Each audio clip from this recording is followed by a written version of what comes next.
আজকের আড্ডায় আমাদের সাথে আছে পার্থ প্রতিম মাইতি। ডাব্লিউবিসিএস 2023-এর যে ফাইনাল রেজাল্ট প্রকাশিত হয়েছে কয়েকদিন আগে, তাতে তার কমন মেরিট লিস্টে র্যাঙ্ক হচ্ছে 10 এবং ডাব্লিউবিসিএস এক্সিকিউটিভ সেখানে র্যাঙ্ক হচ্ছে 8। পার্থ প্রতিম মাইতি সিলেক্ট হয়েছে ডাব্লিউবিসিএস এক্সিকিউটিভ হিসাবে। প্রথমত congratulations and welcome. Thank you sir.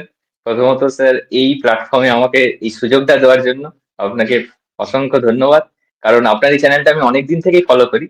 আগে যখন রেজাল্ট আউট হতো, তারপরে বিভিন্ন টপারদের নিয়ে আপনি এরকম করতেন, ইন্টারভিউ নিতেন। তো সেইটা দেখেছি, আজকে সেই জায়গায় নিজে যখন বলছি, একটা আলাদা অনুভূতি, একটা আলাদা ভালো লাগার জিনিস কাজ করছে স্যার। ধন্যবাদ স্যার আরেকবার আপনাকে। আচ্ছা, তুমি তো পূর্ব মেদিনীপুরের ছেলে, পূর্ব মেদিনীপুরের তমলুক থেকে। হ্যাঁ স্যার, তমলুক থেকে। পড়াশোনা ছোটবেলা থেকে কি তমলুকেই? হ্যাঁ স্যার, আমার স্কুলিং পুরোটা হয়েছে তমলুক হ্যামিল্টন হাই স্কুল থেকে। এরপরে আমি গ্রাজুয়েশন এবং মাস্টার্স ডিগ্রি করেছি। সেটা করেছি বিদ্যাসাগর ইউনিভার্সিটি থেকে, কেমিস্ট্রি। ওকে, মানে পুরোটাই আর কি মেদিনীপুরে কেটেছে, একেবারে পিওর হ্যাঁ স্যার, মেদিনীপুরিয়ান। পুরোটাই মেদিনীপুর। হ্যাঁ স্যার। আচ্ছা, ওকে। মেদিনীপুরের অনেক ছেলেমেয়ে আছে এখানে, তারা খুব গর্ববোধ করবে। সম্ভবত এটা থ্যাংক ইউ। দ্বিতীয়বার কোনো মেদিনীপুরের কারোর ইন্টারভিউ হচ্ছে। দ্বিতীয়বার, হ্যাঁ, দ্বিতীয়বার। আচ্ছা, উম আমরা আজকে এই যে আলোচনা হবে সেটা থেকে আমরা যেরকম আমাদের যে এই ধরনের যে ভিডিওগুলো হয় সেখানে যেরকমটা হয়ে থাকে আরকি। যে WBCS পরীক্ষা নিয়ে কথা, সেখানকার প্রিপারেশন নিয়ে কথা, সাকসেস স্টোরি যেটা সেটার পিছনে কি স্ট্র্যাটেজি ছিল, আম যে নির্ঘুম রাতগুলো ছিল সেইগুলোকে তুলে আনা, সেগুলো নিয়ে আলোচনা করা, সেগুলো তো থাকবেই, অপশনাল নিয়ে আলোচনা সবই থাকবে। এবং তার সাথে কিছু ব্যক্তিগত আলোচনাও থাকে যেরকম। আ একই জিনিস আজকে আমাদের হবে। আচ্ছা, সবার ১ম এ যেটা ২ টো জিনিস মেইনলি সবার ১ম এ মানে জিজ্ঞাস্য নিয়ে সবাই দেখতে বসে যেকোনো ইন্টারভিউ। ১ নম্বর হচ্ছে অপশনাল কি ছিল এবং ২ নম্বর হচ্ছে এমসিকিউ মার্কস কত ছিল। তো পার্থর অপশনাল ছিল পলিটিক্যাল সায়েন্স। আর হ্যাঁ এমসিকিউ মার্কস কত ছিল একটু বলে দাও। স্যার, আমার এমসিকিউতে মার্কস যেটা অ্যাকর্ডিং টু ফাইনাল আনসার কি পিএসসি এটা ফাইনাল আনসার কি দিয়েছে, সেটা অনুসারে আমার এমসিকিউর মার্কস, আমি পয়েন্টেই বলছি, মানে আমি পুরো হিসাব করেছিলাম, যেটা লাস্ট যেটা আনসার কি এসছে 609.25, মানে 609.25। এটা আমার টোটাল এমসিকিউ মার্কস। আচ্ছা, এবারে হিউজ, ফাইনাল আনসার কি যদি কোনো চেঞ্জেস হয়, সেটা পরের ব্যাপার, সেটা আমার জানা নেই। Huge marks. আচ্ছা, আমি ১ম এ যেটা জানতে চাই যে তুমি তো পিওরলি সায়েন্স ব্যাকগ্রাউন্ডের। হ্যাঁ স্যার, আমার কেমিস্ট্রিতে মাস্টার ডিগ্রি। হুম। তাহলে এই পলিটিক্যাল সায়েন্সটাকে অপশনাল হিসাবে চুজ করার পিছনে কারণ কি ছিল? কেননা পলিটিক্যাল সায়েন্স তো খুব চর্চিত যে অপশনাল গুলো এই মুহূর্তে মানে এখন, তার মধ্যে পলিটিক্যাল সায়েন্স খুব একটা নেই সেই দৌড়ে। তাহলে তোমার পলিটিক্যাল সায়েন্স চুজ করার পিছনে কারণ কি? সায়েন্স ব্যাকগ্রাউন্ড থেকে এসে। স্যার, মূলত তিনটে কারণ ছিল। এক, পলিটিক্যাল সায়েন্সে টোটাল 400 নম্বরের মধ্যে 100 নম্বর আসবে ইন্ডিয়ান কনস্টিটিউশনের উপর, যেটা আমার কম্পালসারি পেপারে পড়তে হচ্ছে, ফলে এটার জন্য আর কোনো এক্সট্রা এফোর্ট আমাকে দিতে হচ্ছে না। দ্বিতীয়ত স্যার, পলিটিক্যাল সায়েন্স অপশনালের মধ্যে ইন্টারন্যাশনাল রিলেশনের মতো একটা ডাইনামিক টপিক আছে, যেটা কারেন্ট অ্যাফেয়ার্সও কাজে লাগছে। আর দ্বিতীয়ত স্যার, মানে এটা এত বড় প্রিপারেশন স্টেজে একটা বোরিং ভাব থাকে সবকিছুর মধ্যে, তার মধ্যে এরকম একটা ইন্টারেস্টিং টপিক থাকলে ইন্টারন্যাশনাল রিলেশনের মতো, সেটা মানে এই প্রিপারেশন জার্নিটাকে বুস্ট আপ করে। আর তৃতীয়ত স্যার, এর মধ্যে পাবলিক অ্যাডমিনিস্ট্রেশন একটা সাবজেক্ট আছে। পাবলিক অ্যাডমিনিস্ট্রেশন, যেটা আমি মনে করি যে বিডিও রোল কিরকম হবে, এসডিও কিভাবে কাজ করে, অ্যাডমিনিস্ট্রেশন কিভাবে কাজ করে, সেগুলো, যেটা আমাদের মানে আফটার সার্ভিস খুব হেল্পফুল হবে। ফলে সবকিছু মিলিয়ে আমার মনে হয়েছে যে এই পলিটিক্যাল সায়েন্স অপশনালটা নিলে, আমি এই হার্স রিয়েলিটিটা আমি মানছি যে পলিটিক্যাল সায়েন্স একটা এমন একটা সাবজেক্ট যে কোনো বছর ভালো নাম্বার নাও আসতে পারে। এই হার্স রিয়েলিটিটাকে মেনে নিয়ে আমি নিয়েছি। কারণ আমার মনে হয়েছে যে স্যার, মানে এই এই সাবজেক্টটা রাখলে এটা আমাকে আরো কিছু ভ্যালু অ্যাড করবে আমার মেন্সের যে কম্পালসারি পেপার গুলো আছে তার প্রিপারেশনের সঙ্গে। এটা মানে বিচ্ছিন্ন আমি কোনো জিনিস আমি না যে আলাদাভাবে। একদম একটু ইন্টারাপ্ট করছি এই কারণেই, তুমি যেটা বললে যে অনেস্টলি বলছি, মানে তোমার তুমি যেরকম করে শুরু করলে যে ৩ টে কারণ আছে। আমি বুঝতে পারলাম একদম ইন্টারভিউ বোর্ডের জন্য ঠিক যেটা প্রিপেয়ার করে গেছিলে, ইন্টারভিউ বোর্ড যদি জিজ্ঞাসা করে পলিটিক্যাল সায়েন্স কেন অপশনাল নিয়েছো? তুমি ঠিক সেই উত্তরটাই আমাকে দিচ্ছ। সেটার বাইরে গিয়ে ইনফরমালি কি আর কোনো কারণ ছিল না এগুলোই কারণ ছিল? মার্কস না ওঠার স্যার, এটাই সেরকম? প্রধান কারণ ছিল। না স্যার, কারণ এটা মানে একটা খুব যে পপুলার অপশন সেটাও কিন্তু না। হুম। এবং এখানে যে খুব ভালো মার্কস একটা আছে সময় সেরকম হয়তো ছিল ব্যাপারটা নেই কিন্তু কিন্তু। এখন আর নয়। হুম। কিন্তু স্যার, আমার মনে হয়েছে আমি যখন অপশনাল নিয়ে যখন ঘাটাঘাটি করি, বিভিন্ন অপশনাল সাবজেক্টে যখন সিলেবাস দেখি, তো স্যার মানে অন্যান্য অনেক অপশন আছে যেগুলো হয়তো অনেক নাম্বার বেশি আছে, কিন্তু আমার মনে হয়েছে যে এই সাবজেক্টটা হয়তো মানে আমার সঙ্গে যায় না, বা আমি সেটাকে নিয়ে অতটা এগোতে পারবো না। পলিটিক্যাল সায়েন্সের সিলেবাস দেখে আমার মনে হয়েছে যে এই সাবজেক্টটা পড়লে এটা সম্পর্কে আমি কিছু লিখে আসতে পারবো মেন্সে, অন্তত সেটা আমার মানে একটা কনফিডেন্স আছে। এবারে নাম্বারটা তো এটা আমাদের হাতে নেই। আচ্ছা, এবছর তুমি ছাড়া আর কেউ পলিটিক্যাল সায়েন্স থেকে পেয়েছে এরকম পরিচয় হয়েছে কারোর সাথে? হ্যাঁ, দু একজন আছে, আমাদের এক্সিকিউটিভে একজন রয়েছে পলিটিক্যাল সায়েন্স থেকে। আচ্ছা, বাহ! আচ্ছা, এটা তোমার কত নম্বর অ্যাটেম্প্ট ডব্লিউবিসিএস এর? স্যার এটা আমার দ্বিতীয় অ্যাটেম্প্ট, মানে 2022-এ আমি ডব্লিউবিসিএস এ মেন দিই, কিন্তু সেবারে আমি অপশনাল পেপার পরীক্ষা দিই, উইথাউট অপশনাল দিয়েছিলাম, মানে অনলি সিডির জন্যই দিয়েছিলাম। আর 2023 যেখানে আমি উইথ অপশনাল পরীক্ষা দিয়েছি। তোমার গ্র্যাজুয়েশন কত সালে? আমার গ্র্যাজুয়েশন 2019 সালে, আর মাস্টার্স 2021। আচ্ছা, তাহলে কি মানে মাস্টার্স করার পরে এই প্রিপারেশন এসেছো? হ্যাঁ স্যার, অ্যাকচুয়ালি 2021-এ যখন আমার মাস্টার ডিগ্রি কমপ্লিট হয়, ঠিক মাস্টার ডিগ্রি কমপ্লিটটা বলা ভুল, তার আগেই মানে 2020 থেকে যেহেতু করোনার একটা মহামারী হানা দিল, মোটামুটি তখন ইউনিভার্সিটি বন্ধ, সবকিছু বন্ধ, বাড়িতে এসে আছি। তো তখন থেকেই মোটামুটি সিদ্ধান্ত নিলাম যে কম্পিটিটিভ পরীক্ষা দেবো। আর কম্পিটিটিভ বলতে তখন একটা জিনিসই মাথায় ছিল, সেটা হচ্ছে ডব্লিউবিসিএস। ডব্লিউবিসিএস এর জন্যই প্রথম দিকটা শুধুমাত্র ওটার জন্যই পড়তাম। এবং সেইখান থেকেই 2022-এ প্রথম প্রিলি দেওয়া, প্রিলি পাস করে মেন দিলাম। কিন্তু সেই মেন্সে আমি অপশনাল পেপার রেডি করে উঠতে পারিনি, মেন্সে অপশনাল দিইনি। এরপরে 23-এর যেটা, সেটাতে পুরো সবকিছুই দিলাম, মানে উইথ অপশন। সেবারও কি পল সায়েন্সই ছিল অপশনাল? হ্যাঁ ছিল, কিন্তু আমার রেডি হয়নি, মানে আমার মনে হয়নি যে আমি পরীক্ষায় সব লিখে আসতে পারবো, সেজন্য আমি দিইনি। আচ্ছা, 22-এ এমসিকিউ মার্কস কত ছিল? স্যার 22-এ খুব একটা ভালো ছিল না, 22-এর এমসিকিউ মার্কস ছিল 503 টাইপের, এরকম একটা এর কাছাকাছি। আচ্ছা, 22-এ তো বোধহয় কোনো গ্রুপেই পিটি কল হয়নি তাহলে? হ্যাঁ স্যার, গ্রুপ ডি এর পিটি কল পেয়েছি। গ্রুপ দিতে হয়েছিল। আচ্ছা। হ্যাঁ, গ্রুপ ডি এ পেয়েছিলাম, কিন্তু এটা এর পরে হয় অত, মানে তার আগে আমি জয়েন করে গেছি আমাদের সিজিএল থেকে, সেই কারণে আমি হুম, ওটাতে পিটি স্কিপ করেছি। হুম। আচ্ছা, বাই দ্য ওয়ে এটা তো বলতে ভুলে গেছি। তুমি তো জুনিয়র অ্যাকাউন্ট্যান্ট হিসেবে আছো। হ্যাঁ সিজিএল এটা হচ্ছে 2023, না স্যার, 24। 2024, 2024। হ্যাঁ সিজিএল 2024 থেকে জুনিয়র অ্যাকাউন্ট্যান্ট হিসেবে আছো। এটা তোমার ১ম চাকরি। হ্যাঁ, প্রথম চাকরি আমি জয়েন করেছি স্যার 18 এপ্রিল 2025। আচ্ছা, তার মানে ডব্লিউবিসিএস এক্সিকিউটিভ ২য় চাকরি হতে যাচ্ছে। হ্যাঁ স্যার, দ্বিতীয় চাকরি। ওকে। তাহলে সেন্ট্রাল গভর্নমেন্ট এমপ্লয়ি থেকে স্টেট গভর্নমেন্ট এমপ্লয়ি হতে চলেছো। যাই হোক, আ এইখানে একটা জিনিস জানার সেটা হচ্ছে যে তুমি তো ডব্লিউবিসিএস যখন প্রিপারেশন শুরু করলে তখন এটা ভেবেই প্রিপারেশন শুরু করেছো যে ডব্লিউবিসিএস এর জন্য প্রিপারেশন মানে বললে যেটা তুমি যে কম্পিটিটিভ পরীক্ষার প্রিপারেশন শুরু করবো না, ডব্লিউবিসিএস এর জন্য পড়াশোনা শুরু করবো। তাহলে সেটা করতে গিয়ে সিজিএল দেওয়া বা এই আ সেন্ট্রালের পরীক্ষা দেওয়া, সিজিএল নিশ্চয়ই সিএইচএসএল, এমটিএস এসবও দিয়েছো। সেটা কেন? মানে ওদিকে গেলে কেন? স্যার প্রথমত আমি এমটিএস সিএইচএসএল সেভাবে দিতাম না, মানে লাস্ট সম্ভবত 2024-এ দিয়েছিলাম সিএইচএসএল, মেনলি দিতাম সিজিএল। তো প্রথমত স্যার মানে ডব্লিউবিসিএস আমি এটার জন্য স্যার আমার একটু টাইম লাইন ধরে বললে আরো ভালো হয়, টাইম লাইন ধরে বললে। ব্যাপারটা হলো স্যার 2021-এর শেষ থেকে আমি মোটামুটি ভাবে কম্পিটিটিভ প্রিপারেশন স্টার্ট করে, কম্পিটিটিভ বলতে তখন ডব্লিউবিসিএস এর প্রিপারেশন করতাম, আর অন্য কোনো পরীক্ষার জন্য করতাম না। এরপরে স্যার 2022-এ আমি প্রথম ডব্লিউবিসিএস এর প্রিলিমস দিলাম। দেওয়ার পরে দেখলাম যেটা আনসার কি মিলিয়ে যে মোটামুটি পাস করবো প্রিলিমস। তো তারপরে আবার সেই ডব্লিউবিসিএস এর জন্যই পড়া চললো। 2022-এ ডিসেম্বর মাসে এসএসসি সিজিএল এর নোটিফিকেশন এসেছিল, এবং তার আগে কিন্তু আমার সিজিএল সম্পর্কে বিশেষ কোনো ধারণাই ছিল না, মানে সিজিএল এ কি কি পোস্ট হয়, কোথায় কিভাবে হয়, কি পরীক্ষার প্যাটার্ন, অত আমার ধারণা ছিল না সেবার।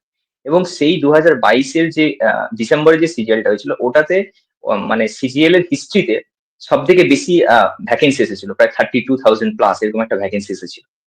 তো তখন বন্ধু বান্ধবরা বললো যে এরকমও পরীক্ষা হচ্ছে, তুই দিতে পারিস। তো সেইটা শুনে মোটামুটি ফর্ম ফিল আপ করে দিলাম, কিন্তু মানে সিজিএল এর জন্য তখন সেভাবে প্রিপারেশন নয় হয়। তো দিলাম 22-এ ডিসেম্বরে ওই সিজিএল এর পরীক্ষা ফ্রি দিলাম। এবং পরীক্ষার পরে যে আনসার কি আসে, আনসার কি মেলাতে হয়, এই ব্যাপারগুলো তখন আমার জানা ছিল না। সিজিএল এর আনসার কি চলে এসছে, আনসার কি চলেও গেছে, সেটাও আমি দেখিনি। তো হঠাৎ করে যখন জানুয়ারি মাসে রেজাল্ট বেরোলো, দেখলাম রেজাল্টে পিডিএফ এ আমার নাম আছে। মানে সেইবারে কাট অফ দিয়েছিল সম্ভবত 117, আমি 114 পেয়েছিলাম।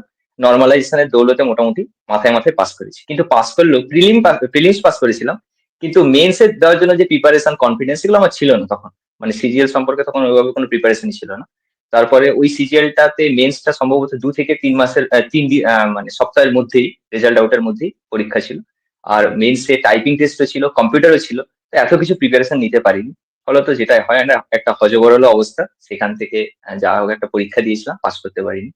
এরপরে থেকে মানে ডিসিশন নিলাম যে তখন প্রায় ১-১.৫ বছর পুরোটাই বিসিএস এর জন্যই পড়েছি। তারপর প্রিপারেশন নিলাম যে বিসিএস টা যেহেতু একটা লম্বা প্রসেস, তো এর মাঝে আমাকে আরো কিছু পরীক্ষা যেগুলো হয় সেগুলো দেওয়া শুরু করব। তখন মানে বিসিএস এর পাশাপাশি সিজিএলটা দেওয়া স্টার্ট করলাম।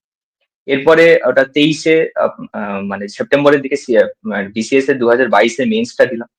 মেইনস দেওয়ার পরে তারপরে আপনার ২৩ এর প্রিলিমসটা দিলাম। ২৩ এর ডব্লিউবিসিএস এর প্রিলিমস হলো। এরপরে আবার মানে যেটা ২৩ এর সিজিএল দিলাম। কিন্তু সেই সিজিএল এর প্রিলিমসে আমি সম্ভবত ১৪৬ মার্কস পেয়েছিলাম আর কাট অফ গিয়েছিল প্রায় ১৫১ এর মতো। পাস করতে পারিনি। মানে ২৩ এর সিজিএল এর কথা বলছি। এরপরে আবার ২৪ সালে গিয়ে ১ম এই ২৩ এর যেটা ডব্লিউবিসিএস এর মেইনস হলো সেটা দিলাম। তারপর থেকে মোটামুটি ডিসিশন নিয়েছি যে সিজিএলটা এই বছরটা খুব ভালো করে দেবো। মানে সেভাবে প্রিপারেশন নিতে শুরু করছি। তো তারপরে পুজোর সময় ঠিক ওই সময়টা সিজিএল এর প্রিলিমস হলো। তারপরে ১৮ই জানুয়ারি ২০২৫ এ সিজিএল এর মেইনস হলো। মেইনস দেওয়ার পরে মোটামুটি কনফিডেন্স ছিলাম, সেরকম নাম্বার ছিল আমার যে একটা না একটা কোনো পোস্ট পাবোই। তো তারপর রেজাল্ট এলো সিজিএল এর। দেখা গেল জুনিয়র অ্যাকাউন্টেন্ট পদে department of telecommunication A select হয়েছি। তারপরে ১৮ই এপ্রিল ২০২৫ এ জয়েনিং হলো। এরপরে তো চাকরি শুরু। তার মধ্যে এনসিএফ এ আমাদের ৪২ দিনের ট্রেনিং এ গেলাম। ট্রেনিং থেকে ফিরে এসে জয়েন করেছি। ঠিক পুজোর আগেই ২৩ এর গ্রুপের রেজাল্ট বেরোলো। মেইনস এর রেজাল্ট বেরোলো। সেখানে পাস করলাম। এরপরে ডব্লিউবিসিএস ২০২২ এর যে গ্রুপ ডি তার রেজাল্ট বেরোলো, সেটা পাস করলাম। তো এরপরে ইন্টারভিউ জার্নি শুরু। ইন্টারভিউ হলো আমার ১১ই নভেম্বর ২০২৫ এ। ইন্টারভিউ দেওয়ার পরে রেজাল্টের জন্য অপেক্ষা। ২৭শে জানুয়ারি ২০২৬ এ সেই বহুল প্রতীক্ষিত রেজাল্ট এলো। আর সেখানে নিজের নাম দেখতে পেলাম। এটাই আমার মোটামুটি জার্নি। একেবারে তারিখ ধরে বলে দিলে যে আ পুরো সময় রেখা ধরে বলে দিলে একেবারে কি হয়েছে। হ্যাঁ, যাই হোক। আ সিজিএল এ তাহলে ৩ টে অ্যাটেম্প্ট লেগেছে। হ্যাঁ, ৩ টে অ্যাটেম্প্ট। মানে ২২ এর অ্যাটেম্প্টটা আমার মানে উইথআউট প্রিপারেশনই বলতে পারেন। ২৩ আমি প্রিপারেশন করে দিয়েছিলাম কিন্তু প্রিলিমস পাস করতে পারিনি। ২৪ এ আমি পুরোপুরি ক্লিয়ার করেছি। আচ্ছা। আমি এই ব্যাপারটা এলাম এই কারণেই যে অনেকেই আছে আ যারা যেহেতু একটা দীর্ঘসূত্রিতা রয়েছে পিএসসির পরীক্ষার, বিশেষ করে ডব্লিউবিসিএস এর ক্ষেত্রে। মানে আমরা তো সবাই দেখেছি যেকোনো একটা বছরে ডব্লিউবিসিএস কমপ্লিট হতে ৩ থেকে ৪ বছর সময় লাগছে। নোটিফিকেশন বেরোনো থেকে জয়েনিং এর মাঝখানে। তো এই যে দীর্ঘসূত্রিতা, এই যে দীর্ঘ সময় ধরে হাল ধরে রাখা, সেই সময়টা যদি আরেকটা কোনো চাকরির প্রিপারেশন করা যায় সাইমালটেনিয়াসলি, যেটা একই রকম প্রিপারেশন এ মোটামুটি কাজ চালিয়ে নেওয়া যায়। তাতে অন্তত নিজের একটা এমপ্লয়মেন্ট সিকিউর করা যায়। আ সিজিএল এর প্রিপারেশন মানে এখন সিলেবাস চেঞ্জ হওয়ার পরে যেটা হয়েছে, সেটার সঙ্গে ডব্লিউবিসিএস এর প্রিপারেশন করতে কি খুব একটা সমস্যা হয়েছে? না মনে হয়েছে যে মোটামুটি একই রকমের? আমার তো স্যার মনে হয়েছে মোটামুটি একই। মোটামুটি মানে স্যার প্রায় 95% একই। হয়তো 5% কিছুটা এদিক ওদিক আছে। যেমন আমাদের এখানে ওয়েস্ট বেঙ্গল রিলেটেড কিছু বিসিএস এর জন্য পড়তে হয়, যেটা সিজিএল এ হয়তো লাগে না। তো এরকম কিছু জিনিস বাদ দিলে 95% জিনিসই কিন্তু কমন। আপনি যদি ম্যাথ, জিআই এর কথা বলেন, আমি বিসিএস এর মেইনস দেওয়ার আগে কোনদিন মানে বিসিএস এর প্রিভিয়াস ইয়ারে ম্যাথ খুব বেশি প্র্যাকটিস করিনি। আমি যেটা করতাম সেটা হচ্ছে সিজিএল এর ম্যাথই প্র্যাকটিস করে দিয়েছি এবং সেটা দিয়েই আমার মানে পরীক্ষা দিয়েছি। তো এরকমই যে সিলেবাসটা, কারণ ম্যাথ তো সেই ম্যাথই। সেই প্রফিট অ্যান্ড লস, সেই আপনার কম্পাউন্ড ইন্টারেস্ট, সিম্পল ইন্টারেস্ট, এটা সিজিএলও আছে, বিসিএসও আছে। ফলে এটা আলাদা করার কিছু নেই। যদি ওটা বেস্ট প্রিপারেশন নেওয়া যায় ম্যাথে, তো আমার মনে হয় দুটো জায়গাতেই কাজে লাগবে। এরকম প্রত্যেকটা সাবজেক্টের জন্য। ফলে আলাদা কিছু না। মানে মোট মোট কথা হচ্ছে সিজিএল এ যেমন একদিকে জিএস আ ইন্ট্রোডিউস হয় ভালো হয়েছে। আবার ডব্লিউবিসিএস এর যে math paper, math reasoning paper, যদিও রিজনিং তো আজকাল আর আসে না। সেই ম্যাথ পেপারে প্যাটার্নটা চেঞ্জ হওয়ায়, মানে আগের থেকে বেশ খানিকটা চেঞ্জ হয়। তোমাদের মতো যারা সিজিএল অ্যাসপিরেন্ট বা সিজিএল ওরিয়েন্টেড যারা পড়াশোনা করেছে সেটা তো তাদের সুবিধা হয়েছে। হ্যাঁ স্যার, অবশ্যই সুবিধা হয়েছে। আর এখন যেটা ট্রেন্ড যেটা এসছে, ম্যাথের তো পরিমাণ ডব্লিউবিসিএস মেইনসে অনেক বেড়ে গেছে। তার পাশাপাশি অ্যাডভান্স ম্যাথের পোর্শনটা অনেকটা বেড়েছে। মানে মেনসুরেশন, জিওমেট্রি, এইসব পোর্শন গুলো। তো এগুলো মানে সিজিএল ওরিয়েন্টেড যারা প্রিপারেশন নেয় তাদের কাছে খুবই ইজি মনে হবে। কারণ এখানে মানে এই জায়গাটা সিজিএল এর ভাস্ট সিলেবাস, বিশাল সিলেবাস এই জায়গাটাতে। তো এটাও এর মধ্যে ইনক্লুড হয়। এটা আমাদের জন্য অন্তত বেনিফিট পেয়েছি আমরা এখান থেকে। একদম। এটা অনেস্টলি স্বীকার করলে। আচ্ছা, যেহেতু এই বিষয়টা হ্যাঁ, নিয়ে আলোচনা হচ্ছে তাহলে এটা দিয়ে শুরু করি। একটু তাহলে আমরা সাবজেক্টে ঢুকি। যেহেতু আমাদের ইন্টারভিউটা তো খুব স্ট্রাকচারড নয়। যে ১ম এ এটা, তারপর এটা, তারপর এটা। যেদিকে গড়াচ্ছে আমরা সেদিকেই গড়াচ্ছি। যাই হোক, ম্যাথ রিজনিং এর কথাটা যেহেতু উঠল, তাহলে একটু এমসিকিউ পেপারটা নিয়ে আলোচনা করা যাক। প্রথমত হচ্ছে ম্যাথ রিজনিং। ম্যাথ রিজনিং কিভাবে করেছো একটু তাহলে বলো? কিভাবে প্রিপেয়ার করেছো? স্যার ম্যাথ রিজনিং এর জন্য আমি যেটা করতাম মূলত এসএসসি সিজিএল এর প্রিভিয়াস ইয়ারের যে কোশ্চেন আমি সেগুলোকেই বেশিরভাগ সলভ করেছি। সিজিএল এর প্রিভিয়াস ইয়ারের কোশ্চেন। মানে খুব একটা কোনো একটা চ্যাপ্টারে যদি কোনো জিনিস আটকে যায়, ১ম এ কনসেপ্টটা দেখার পরে, ভালো করে সেই কনসেপ্টটা বুঝে নেওয়ার পরে মেইনলি প্র্যাকটিসেই ফোকাস করতাম। আর প্র্যাকটিস বলতে এসএসসি, সিজিএল, সিএইচএসএল এই এসএসসি যত পরীক্ষা নেয় ওদের যা প্রিভিয়াস ইয়ারের বই আছে ওইটা থেকেই শুধুমাত্র ম্যাথ প্র্যাকটিস করতাম এবং যেটা টেক্সট বুক যে অ্যাপ আছে সেখানে মক টেস্ট দিতাম। আ এবং সে মক টেস্টে এনালিসিস করতাম। এভাবেই ম্যাথে করেছি। আচ্ছা, ম্যাথ কি কোনো বই থেকে করেছো না মেইনলি সোর্স হিসাবে YouTube কে কাজে লাগিয়েছো? হ্যাঁ স্যার, YouTube থেকেই মানে যদি কোনো শেখার জিনিস থাকে সেটা YouTube থেকে করেছি। বাকি যে প্রিভিয়াস ইয়ার এর বই কিনে প্র্যাকটিস করতাম। ওকে। আচ্ছা, এটা গেল ম্যাথ রিজনিং, মানে ম্যাথের ক্ষেত্রে তাহলে সিজিএল ওরিয়েন্টেড পড়াশোনাটাই করেছো এবং সেটাই এই মুহূর্তে দাঁড়িয়ে অন্তত এসএসসি ওরিয়েন্টেড পড়াশোনাটাই প্রয়োজন WBCSC যা ট্রেন্ড তাতে করে। উম আচ্ছা, নেক্সট আসি অবশ্যই তাহলে স্যার। ইতিহাস কারণ ভূগোল। হ্যাঁ, বলো। হ্যাঁ স্যার হ্যাঁ স্যার, ইতিহাস না, ভূগোলে যেটা বলছি।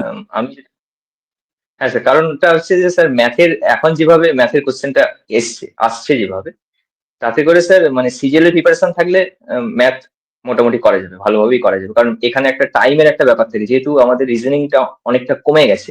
সুতরাং ম্যাথটাকে শুধু করলেই হবে না। সময়ের মধ্যে করাটা একটা খুব মানে জরুরি একটা ব্যাপার। ফলে যারা মোটামুটি সিজিএল এর প্রিপারেশন নেয় বা সিজিএল রিলেটেড মক দেয় প্রচুর, তাদের কাছে টাইম ম্যানেজমেন্ট এর ব্যাপারটাও অনেকটা ইজি হয় পরীক্ষা হলে গিয়ে। বিসিএস এর ক্ষেত্রে বলছি। আচ্ছা, ইতিহাস ভূগোলে একটু যাই এবার। হ্যাঁ, স্যার ইতিহাস ভূগোলে আমি মানে স্যার মানে এমসিকিউ পেপারের জন্য আমি যেটা সবসময় করতাম ফার্স্ট সেটা হলো যে খুব ভালো করে কনসেপ্ট আগে ক্লিয়ার করার আমি ট্রাই করতাম যেকোনো জিনিসে। তো তারপরে আমি এমসিকিউ প্র্যাকটিসে যেতাম। তো ইতিহাস ভূগোলে যেমন একটা আপনার ওই পুনম দালাল দহিয়া ম্যাডাম একটা বই আছে অ্যানসিয়েন্ট এবং মেডিয়াভেল হিস্ট্রির জন্য। এই বইটা আমি অনেকবার পড়েছি এবং বইতে যে ইনফরমেশনটা আমার মনে হয়েছে যে বইতে নেই, আমি সেটা বইয়ের কোনায় কোনায় লিখে রাখতাম। এবং যখন আবার রিভিশন করতাম ওই বইয়ের ওই অংশটা থেকেই করতাম। তো এতবার রিভিশন করেছি পরীক্ষা হলে গিয়েও মানে কোয়েশ্চেন দেখলে মনে পড়তো যে এই পেজে এই জায়গাতে রয়েছে। এটা করতাম। আর মডার্ন হিস্ট্রির জন্য আমি সোনালী বানসাল ম্যাডামের যে বইটা আছে ওটা অনেকবার পড়েছি। বাচাল ত্রিপাঠী। আচ্ছা, উম এটা তো ইতিহাস গেল। ভূগোল?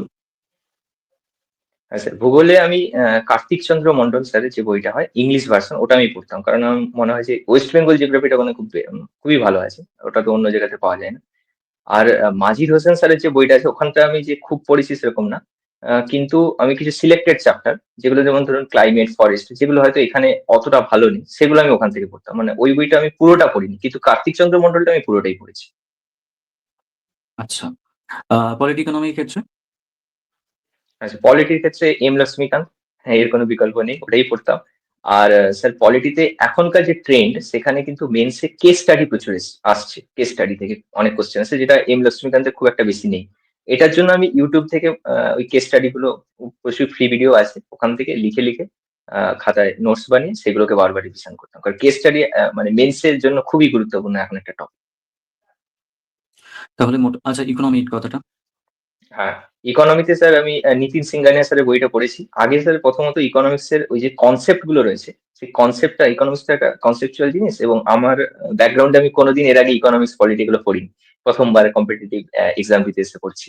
তো সেখানে ১ম আমি YouTube এর ভিডিও দেখে কনসেপ্ট গুলো ক্লিয়ার করেছিলাম। আইএস মানে যেগুলো ইউপিএসসি ভিডিও অনেক আছে সেখান থেকে কনসেপ্ট গুলো ক্লিয়ার করেছিলাম।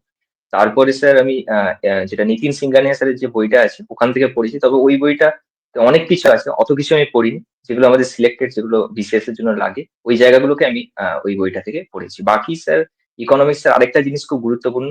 এটা তো গেল স্ট্যাটিক পার্ট। কারণ ইকোনমিক্স এর কারেন্ট অ্যাফেয়ার্স একটা খুব ইম্পর্টেন্ট জিনিস। স্পেশালি যেমন ধরুন বাজেট হতে পারে, ইকোনমিক সার্ভে হতে পারে। এরকম যে কারেন্ট অ্যাফেয়ার্স এর যে পার্ট গুলো আছে এগুলোর জন্য ওই YouTube এর ভিডিও, টেলিগ্রামে অ্যাভেলেবল পিডিএফ আছে।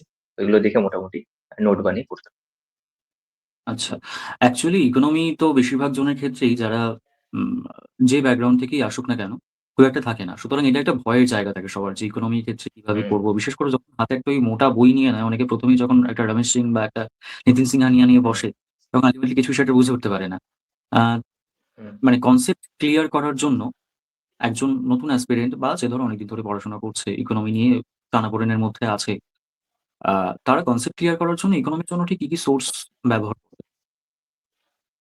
স্যার ইকোনমিক্স এর জন্য ইউপিএসসি র জন্য প্রচুর ভিডিও এভেইলেবল আছে যেখানে আম আম মানে ফ্রি ভিডিওই আছে, সেখান থেকে সোর্স গুলো সেখান থেকে দেখতে পারে। আর যদি ওটা না পারে, সেটার ক্ষেত্রে আমি বলবো যদি পড়তে চায়, তাহলে সেক্ষেত্রে নিতিন সিংহানিয়া স্যারের ওই ডব্লিউবিসিএস ম্যানুয়াল যে বইটা আছে, সেখানে সব সাবজেক্টই আছে, ওর মধ্যেও কিন্তু ইকোনমিক্স একটা পার্ট রয়েছে। ওইখানে কিন্তু খুব লুসিড ওয়েতে খুব সুন্দরভাবে লেখা আছে, মানে যারা বিগিনার তাদের জন্য, বোঝার জন্য, কারণ কনসেপ্টটা ক্লিয়ার করার জন্য। ওইভাবেই আমি করেছি কনসেপ্টটা ক্লিয়ার। আচ্ছা, মোটামুটি পিলার সাবজেক্ট গুলো নিয়ে তো আমরা আলোচনা করলাম। এবার এই যে সাবজেক্ট গুলো, আচ্ছা একটা জিনিস এখান থেকে বাদ গেছে, সেটা হচ্ছে science, technology and current affairs, তার সঙ্গে এনভায়রনমেন্ট। এইটা সবারই মোটামুটি একটা ভয়ের জায়গা থাকে এবং অনেকেরই মার্কস এই পেপারটায় বেশ কম থাকে। তুমি কিভাবে ট্যাকেল করেছো এটাকে? স্যার, আমার যেহেতু সায়েন্স ব্যাকগ্রাউন্ড, আমি সায়েন্সটা যে খুব বেশি পড়েছি বিষয়টা সেরকম না। স্পেশালি আমি ফিজিক্স কেমিস্ট্রি খুব বেশি একটা টাইম দিইনি। আমি বায়োলজিতে কিছুটা উইক। বায়োলজিটা আমি পড়তাম। ওখানে আরিহান্টের একটা বই পাওয়া যায়, ওই সায়েন্সের, জেনারেল সায়েন্সের, ওই বইটা থেকে ওটা পড়তাম। আর স্যার বাকি কারেন্ট অ্যাফেয়ার আর যেটা ইম্পর্টেন্ট ওই পেপারে থাকে সেটা হচ্ছে স্ট্যাটিক জিকে। স্ট্যাটিক জিকের জন্য ওই ডব্লিউবিসিএস ম্যানুয়াল যে বইটা হয়, আর লুসেন্টের যে বইটা, ওই দুটো পড়তাম। স্ট্যাটিক জিকেতে মোটামুটি রেডি করেছিলাম। আর যেটা কারেন্ট অ্যাফেয়ার্স এর পোর্শনের জন্য প্রচুর ভিডিও আছে, ইউটিউবে সোর্স আছে, কিন্তু আমার পক্ষে এত পড়া সম্ভব ছিল না।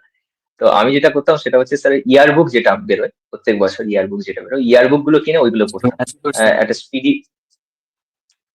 হ্যাঁ স্যার, বলুন। অ্যাচিভার্স এর না অন্য কোনো?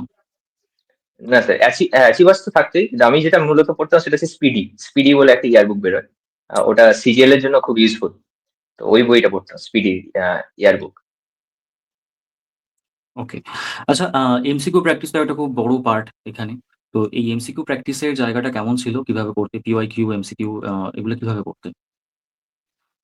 স্যার প্রথম তো আমি মানে টপিক ধরে ধরে কনসেপ্ট ক্লিয়ার করতাম। প্রথমে ওই একটা নোট বানানো হতো। পরে যখন আবার পড়তাম সেটা বারবার রিভাইজ করতাম। তারপরে স্যার এমসিকিউ প্র্যাকটিস শিখেছি। আমি কিন্তু প্রথম থেকে এমসিকিউ প্র্যাকটিস স্টার্ট করিনি। তো এমসিকিউ যখন প্র্যাকটিস করতাম, প্রথমত আমি করতাম ডব্লিউবিসিএস এর পিওয়াইকিউ গুলো, স্পেশালি প্রিলিমস আর মেন্সটা খুব ইম্পর্টেন্ট। পিওয়াইকিউ গুলো আমি ওটা বারবার প্র্যাকটিস করতাম। আর ইউপিএসসি যে পিআই কিউ গুলো এসছে সেগুলো প্র্যাকটিস করতাম। আর একটা হচ্ছে স্যার ক্র্যাক ডব্লিউবিসিএস বলে একটা বই বেরোয়, ওদের অনেকগুলো কোশ্চেন সেট থাকে, তো ওই সেট গুলো প্র্যাকটিস করতাম। এর বাদে খুব একটা বেশি করিনি। আচ্ছা। আম মোটামুটি আমরা এই জায়গাটা কভার করলাম, এমসিকিউর জায়গাটা। আচ্ছা, এখানে আরেকটা জিনিস একটু জিজ্ঞাসা করি। এই যে জিএস পেপারগুলো মানে মেইনলি যে ৪ টে পিলার সাবজেক্ট, সেটার প্রিপারেশনটাই তো সবথেকে আ বেশি আরকি ওটার মধ্যেই থাকা সবারই যারা WBCS অ্যাসপিরেন্ট। ওটা করার সময় আম মানে তুমি এই যে ৪ টে subject, history, geography, polity, economy, এই ৪ টে সাবজেক্ট করার সময়তে কোন মাদার বুককে ফলো করে সেটা থেকে বাদবাকিগুলোতে গেছো? নাকি আম যেখানে যেভাবে যা সোর্স পেয়েছো সেগুলোকে ইউটিলাইজ করেছো? কিভাবে করেছো এটাকে? মানে খুব ছোট করে একটু বলো। হ্যাঁ, হ্যাঁ, মানে মাদার বুকস সেভাবে আমি দেখিনি। মোটামুটি স্টার্ট করেছি যেটা, সেটা হচ্ছে স্যার ওই কনসেপ্ট আমি ১ম এ ক্লিয়ার, ওই যে বইগুলো বললাম ওখান থেকে মোটামুটি ভাবে কনসেপ্টটা ক্লিয়ার করার চেষ্টা করেছি ১ম এ। তারপরে কনসেপ্টটা ক্লিয়ারিং এর পরে তারপরে আমি স্যার পিওয়াইকিউ তে গেছি। পিওয়াইকিউ বা এমসিকিউ যে টেস্ট ইয়েগুলো হয় প্র্যাকটিস সেট, সেখানে গেছি। ওকে। আচ্ছা, এবার একটু বাংলা ইংরেজি কথা বলো যে বাংলা ইংরেজি প্রিপারেশন কিভাবে করেছো? মানে এটা থ্রু আউট দ্য ইয়ার নাকি পরীক্ষার আগে কিভাবে প্রিপারেশন করতে? থ্রু আউট দ্য ইয়ার করেছি কম বেশি, তো পরীক্ষার আগে সেটা অনেক বেশি। তো বিশেষ করে যখন 2022-এর যখন ডব্লিউবিসিএস এ মেনটা দিলাম, সেখানে আমি বাংলা ইংরেজি যেটা লিখেছিলাম, মানে লিখে অতটা নিজে থেকে যে একটা ভেতর থেকে স্যাটিসফ্যাকশনের ব্যাপারটা আছে সেটা খুব একটা ছিল না। তারপরে আপনার এই চ্যানেলে খোঁজ পাই, আপনার সঙ্গে যোগাযোগ করি 23-এর মেন্সের আগে আপনার কাছে যাই। তো তারপরে আমি আপনার কাছে এইগুলো লিখে প্র্যাকটিস করতাম। আমি আগে প্র্যাকটিস করতাম, কিন্তু আমার যে চেকিংটা হতো না, মানে যে ঠিক লিখছি না ভুল লিখছি এই ব্যাপারটা চেকিংটা খুব বেশি একটা হতো না। তো পরে সেটা আরেকটু ইমপ্রুভ করে, এবং 23-এর মেন্সে যেটা বাংলা ইংরেজি ছিল, সেটাতে লিখে মোটামুটি আমি স্যাটিসফাই ছিলাম। এবারে কেমন নাম্বার এসছে সেটা জানা নেই। আচ্ছা। আ প্র্যাকটিসটা কিভাবে করেছো? কোন বই থেকে করেছো বা কোন আম সোর্স থেকে কোয়েশ্চেন জোগাড় করে প্র্যাকটিস সেট থেকে করেছো? কিভাবে করেছো? কোন বই রেফার করেছো এটার জন্য আলাদা করে? না স্যার, ওই ডব্লিউবিসিএস যেটা ক্র্যাক ডব্লিউবিসিএস বইটা আছে ওখানে কোশ্চেন সেট গুলো প্র্যাকটিস করতাম। প্রিভিয়াস ইয়ারে যেগুলো এসছে ওগুলো প্র্যাকটিস করতাম। তবে স্যার আমি যেটা মানে মেইনলি করতাম সেটা হচ্ছে যেকোনো টপিক একটা পেলে আমার একটা নোটবুক ছিল। সেখানে টপিক সম্পর্কে ডেটা কালেক্ট করতাম। মানে বিভিন্ন রকম সেটা সম্পর্কে কোনো একটা কোটেশন হতে পারে, কোনো ডেটা হতে পারে। বিভিন্ন জিনিস এগুলো যেখানে পেতাম সেটা ইন্টারনেট হোক খবরের কাগজে হোক, সেগুলো ওই খাতাতে নোট করতাম। সেটা আমার মনে হয়, কারণ লিখতে হয়তো আমি লিখতে পারতাম, কিন্তু সেই লেখার জন্য যে মেটেরিয়ালটা দরকার সেইটা আমি সারা বছর কালেক্ট করতাম। মানে না লিখলেও সেটা কিন্তু কালেকশনটা ইয়ে হতো না, ছেদ পড়তো না। মোটামুটি ওইটা কালেক্ট করে রাখতাম বিভিন্ন টপিকের উপর, বিভিন্ন কি কি পয়েন্টের উপর লেখা যেতে পারে সেই জিনিসগুলো, ওইটা করতাম সারা বছর। এক্সাক্টলি, যাতে মানে ওই শেষ মুহূর্তে একটা, যেটা হয় লাস্ট মিনিট রিভিশন করে যাওয়া। বাংলা ইংলিশের জন্য তো হুম হুম। আর শেষ মুহূর্তে আর ওই গাদাগুচ্ছের রিপোর্ট বা লেটার রাইটিং এসব আর মুখস্থ করে যাওয়া যায় না। এইটাকে তাহলে যাতে করে রিভাইজ করা যায় শেষ মুহূর্তে। হ্যাঁ। লেখার ক্ষেত্রে হুম, ভীষণভাবে হেল্প করবে লেখা হলে। আচ্ছা, হ্যাঁ। এটার জন্য মক টক কিছু নিজে, নিজে দিতে? আপনার কাছে কিছু মক দিয়েছি, কম বেশি। এছাড়া বাকি বাড়িতে লিখেছি, কিন্তু সেটা মানে চেকিং কাউকে দিয়ে করাইনি। বাড়িতে লিখতাম। মোটামুটি যে খুব হাই-ফাই লিখতাম সেরকম না। কিন্তু মোটামুটি লিখতে পারতাম। লেখার মোটামুটি লিখতে পারতাম। তো সেই জায়গা থেকে আমার কাছে যদি টপিক গুলো থাকতো, যে একটা টপিকের উপর কি, কি ভাবে জিনিসটাকে সাজাবো, পয়েন্ট গুলো যদি থাকতো, মোটামুটি লিখতে পারতাম। সেই কনফিডেন্সটা ছিল। এই জিনিসটা ভীষণভাবে প্রয়োজন। যে খাতা চেক হলো কি না হলো ঠিক আছে। ২-১ টা চেক করালাম, স্যাম্পল চেকিং হলো ঠিক আছে। কিন্তু লিখতে হবে নিজেকে। যত, যত, যত পারবে হ্যাঁ। লিখতে হবে। আচ্ছা, খবরের কাগজের ভূমিকা কি ছিল এটার পিছনে? খবরের কাগজ থেকে তো তুমি আচ্ছা, বলছিলে খবরের কাগজ। ডেটা কালেক্ট করতে। আর বাদবাকিটা? হুম, হুম। আর স্যার খবরের কাগজে যেটা আনন্দবাজারটা নিতাম, মানে প্রত্যেকদিন প্রায় পড়া হতো। সপ্তাহে ৭ দিন না হলেও ৫ দিন মোটামুটি ওর এডিটোরিয়ালটা পড়তাম। ইংলিশ খবরের কাগজটা যে পড়া হতো খুব বেশি সেরকম না। কিন্তু আনন্দবাজারটা এটা রেগুলার পড়তাম। এক তো ওই ডেটা কালেকশন এর জন্য, আর দ্বিতীয়ত এডিটোরিয়ালটার জন্য। সম্পাদকীয় পাতাটা একদম রিলিজিয়াসলি পড়েছো। হ্যাঁ, হ্যাঁ, ওইটা পড়তাম। মোটামুটি সপ্তাহে ৭ দিনও যদি না, ৫ দিন তো পড়তাম কনফার্ম। ভীষণভাবে প্রয়োজন। ওই পাতাটা, ওই ৪ নম্বর পাতাটা পড়া যেকোনো WBCS অ্যাসপিরেন্ট জন্য ভীষণভাবে প্রয়োজন। আনন্দবাজারের হুম। বিশেষ করে। আমরা বাই দ্য ওয়ে আনন্দবাজারের বিজ্ঞাপন করছি না। কিন্তু প্রয়োজন এটা। এটা ইনএভিটেবল WBCS এর জন্য এক প্রকার। আচ্ছা, আম এটা গেল হচ্ছে বাংলা ইংরেজি পোরশন। আ আচ্ছা, বাংলা ইংরেজির ক্ষেত্রে আ কি এই কারেন্ট অ্যাফেয়ার্স, কারেন্ট ইভেন্টস যেগুলো, কারেন্ট অ্যাফেয়ার্স বলে ওগুলো, কারেন্ট ইভেন্টস যেগুলো, সেগুলোর থেকেও ডেটা কালেকশন করতে, সেগুলো নিজে, নিজে লেখার চেষ্টা করতে নিশ্চয়ই। হ্যাঁ, কারেন্ট যেগুলো ইভেন্ট এর সত্যি, সত্যি উপর ডেটা কালেকশন। হ্যাঁ, স্যার, আপনার একটা সাজেশন ছিল ন্যাশনাল এডুকেশন পলিসি আপনি দিয়েছিলেন। তো ওই ব্যাপারটা যদিও অনেকটাই পুরোনো জিনিস হয়ে গেছে, যেটা আমাদের ২৩ এ ওল্ড WBCS জিনিস এসেছিল ছিল। মেন্স। এসে গেছিল বাই এনি হ্যাঁ। চান্স। আহ, তো স্যার ওইটা মানে এখনকার ডেটা কালেকশন না, ওই ডেটা কালেকশনটা অনেক আগেই করে রেখেছিলাম। কিন্তু কালেকশনটা ছিল আমার, মানে মোটামুটি মনে ছিল যে পয়েন্ট গুলো সেখান থেকে লিখেছি মেন্সে। তো এইভাবে কালেকশন করতে করতে জমতে জমতে জমতে জমতে কারেন্ট অ্যাফেয়ার্স গুলো সেগুলো হয়তো ওল্ড হয়ে গেছে, কিন্তু ব্যাপারটা বারবার রিভিশনের ফলে মনে থাকতো।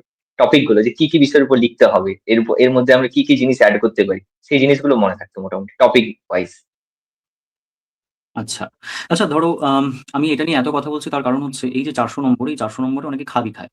আমি একটুখানি একটা জিনিস জানতে চাই। ধরো অনেকেই আছে যারা আ বাংলা মিডিয়াম ব্যাকগ্রাউন্ড থেকে। অনেকে মানে অধিকাংশই তাই, সিংহভাগই তাই বাংলা মিডিয়াম ব্যাকগ্রাউন্ড থেকে যারা পড়াশোনা করেছে। তো তাদের সবারই একটা আ সমস্যা থাকে যে ইংরেজিটা খুব একটা ভালো পারি না। আ এবং যারা পরীক্ষা দিচ্ছে, যারা পাচ্ছে তাদের অনেকেরই সেই সমস্যাটা রয়েছে। বিশেষ করে ইংরেজি নিয়ে। বাংলা তো মাতৃভাষা, বাংলা একটা আ ন্যাচারাল গ্রিপ সবার থাকে। তো ইংরেজি নিয়ে অনেকেরই সমস্যাটা থাকে। একটা ভয় থাকে, একটা দুর্বলতা থাকে। দুর্বলতার থেকে বেশি ভয় থাকে। একজন খুব সাধারণ অ্যাসপিরেন্ট যার ইংরেজি নিয়ে ভয় রয়েছে। আ যে মনে করছে যে আমি সব ভাবতে পারছি কিন্তু গুছিয়ে আমি পরীক্ষার খাতায় নামাতে পারছি না। সেটা বাংলায় হোক বা ইংরেজিতে হোক। তুমি একটু তাদেরকে সাজেস্ট করো যে কি, কি পয়েন্ট, কোন, কোন বিষয়গুলো একটা বাংলা বা ইংরেজি লেখা নামানোর সময় মাথায় রাখতে হয়? তো যাদের এই সমস্যাটা আছে যে লিখতে পারছে না খুব বেশি, আমার মনে হয় তাদের প্রথম তো একটা গ্রামারিটিক্যাল এরর, গ্রামারটা খুব ভালো করে জানতে হবে। মানে বিশেষ করে সেন্টেন্স ফরমেশনটা কিভাবে হয়, কিভাবে হয় এটা জানতে প্রথম ভালো করে জানতে হবে। মানে গ্রামার বইটা আগে ঠিকঠাক করতে হবে। আর তারপরে স্যার ট্রান্সলেশনটা যদি বেশি বেশি করা যায়, তাহলে ওই মানে ভাবছে আর সেটাকে লিখতে পারছে না, এই ব্যাপার, এই যে দুর্বলতাটা এটা কেটে যাবে যদি বেশি বেশি করে ট্রান্সলেশন করা যায়, যেটা বাংলা থেকে ইংরেজিতে যে ট্রান্সলেশন। কারণ সে নিজের মধ্যে বাংলাতে সেটা নিশ্চয়ই ভাবছে, কিন্তু সেটা লিখতে পারছে না, তার মানে স্যার ট্রান্সলেটটা করতে পারছে না। তো আমার মনে হয় ট্রান্সলেশনের উপর বিশেষ করে জোর দেওয়া উচিত। এটা আমাদের এমনিতে 40 নাম্বার হেল্প হবে, তার পাশাপাশি এমনিতেও রাইটিং স্কিলও এটা তার ইমপ্রুভমেন্ট হবে। এবং তার পাশাপাশি স্যার মানে রেগুলার লেখাটা প্র্যাকটিস করে রাখতে হবে। অত সেটা কতটা মানে হাইফাই লেখা হলে সেটা ব্যাপার না, কিন্তু এই লেখার অভ্যাসটা খুব জরুরি। আচ্ছা, এবার একটু পিটিতে আসি। পিটির প্রিপারেশন কিভাবে করেছো?